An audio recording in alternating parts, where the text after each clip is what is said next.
Hello guys, welcome to our channel talkies and dosas. Yes, இன்னைக்கு நம்ம என்ன படம் பார்க்க வந்திருக்கோம்னு பார்த்தீங்கன்னா சூப்பர்மேன் 2025. எஸ், இது நம்ம கென்ட் கிளார்க் அவரோட பேஸ் பண்ண ஸ்டோரி தான் இது. ஸ்டோரி எப்படி ஸ்டார்ட் ஆகுது பார்த்தீங்கன்னா, அவங்க பேரண்ட்ஸ் வந்து கிரிப்டன்ற பிளானட்ல வந்துட்டு ரொம்ப சீரியஸ் டிஸ்ட்ரக்ஷன் நடந்துட்டு இருக்கு.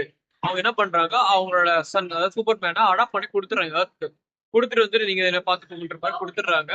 ஒரு மெசேஜ் மாதிரி அனுப்பிடுறாங்க அவங்க லாங்குவேஜ்ல. பாதி வருது, பாதி புரோக்கன் மெசேஜா போயிடுது. அவர் என்ன பண்றாரு, சூப்பர்மேன் வளர்ந்துட்டு அந்த ஸ்டேஜ் வரும்போது சில நிறைய பிரச்சனை இருக்கு பிளானட்ல எர்த்ல வந்துட்டு. என்ன ஆகுதுன்னா, ஒரு பேட்டர்ல தோக்குறாரு.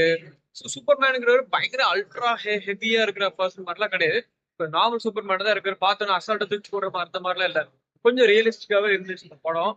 அந்த படத்திலேயே பாத்தீங்கன்னா வில்லன் கேரக்டர் எப்படின்னா, சூப்பர்மேனை டிஃபேம் பண்ணி இவர் ரொம்ப கெட்டவர், இந்த பிளானட்டுக்கு ஹி நாட் ஃபிட், இப்படியா துரத்தணுன்ற இன்டென்ஷன்ல அப்படியே கண்ட்ரியை நாசம் பண்ணணுன்ற ஒரு இதுல போயிட்டு இருக்கு.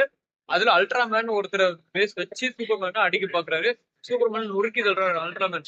சோ இப்படியே ஸ்டோரி போகும்போது சூப்பர்மேன் வந்துட்டு பப்ளிக் கிட்ட இருந்து என்ன ஆயிடுதுன்னா, இவங்க பேரண்ட்ஸ் கொடுத்த மெசேஜ் இவங்க எல்லாம் பப்ளிஷ் பண்ணி சூப்பர்மேன் டிஃபேம் பண்ற மாதிரி அந்த மெசேஜ் கொடுத்துடுறாங்க. சூப்பர்மேன் பப்ளிக்கு ஒரு பேட் இம்ப்ரெஷன்ல வர்ற மாதிரி கொண்டு வந்து இவர் என்ன பண்றாரு, சூப்பர்மேன் இம்ப்ரெஷன் பண்ணி அந்த கிரிப்டோனி முதல்ல வச்சுட்டு கொஞ்சம் சூப்பர்மேனை த்ரெட்டன் பண்ணி அவர் இன்னும் வீக் ஆக்கி இந்த மாதிரி நடக்குது.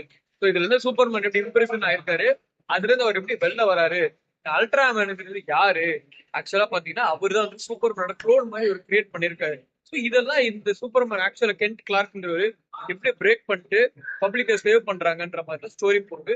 இதுல இன்பிட்டு ரெண்டு கண்ட்ரிக்கு நடுவில் வார் மாதிரிலாம் கிரியேட் பண்ணி அங்க இருக்கிற காமன் பீப்புள் எல்லாம் கொலை பண்றதுக்காக சில திட்டம் எல்லாம் போகுது. இந்த கண்ட்ரி ஆளுக்கும் அந்த கண்ட்ரி ஆளுக்கும் பெரிய பெரிய ஆளுங்களை பேசி முடிச்சிடலாம். சோ அதுக்குள்ளேயும் அதையும் சூப்பர்மேனை இழுத்து விட்டு அவர் கெட்டவர் டிஃபேம் பண்ணன்ற மாதிரி ஒரு நல்ல ஸ்டோரியா கொண்டு போயிருக்காங்க.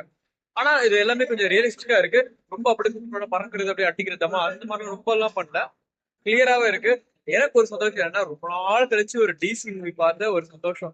யூஸ்வலாவே இந்த மார்வல்ல தான் ரொம்ப அப்படியே கச்சா முச்சான்லாம் இருக்கும். இதுல இன்ஸ்டால்ட் தூக்கி போடுறது, இங்க தூக்கி போடுறது, ஸ்டோரிங்கிற கொஞ்சம் அந்த அளவுக்கு பெருசா இருக்காது. மார்வல் ஃபேன்ஸ் யாரும் என்ன திட்டிடாதீங்க. பட் இது நான் பார்த்த மார்வல் மூவிஸ்க்கும் டிசிக்கும் உள்ள ஒரு difference.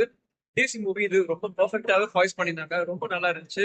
At the end it's one the watch இந்த தியேட்டர், அது மட்டும் ஷுவரா சொல்லுவேன். ஸோ கண்டிப்பா எல்லாரும் வந்து பாருங்க. மறக்காம சேனல் சப்ஸ்கிரைப் பண்ணிக்கோங்க. தேங்க்யூ.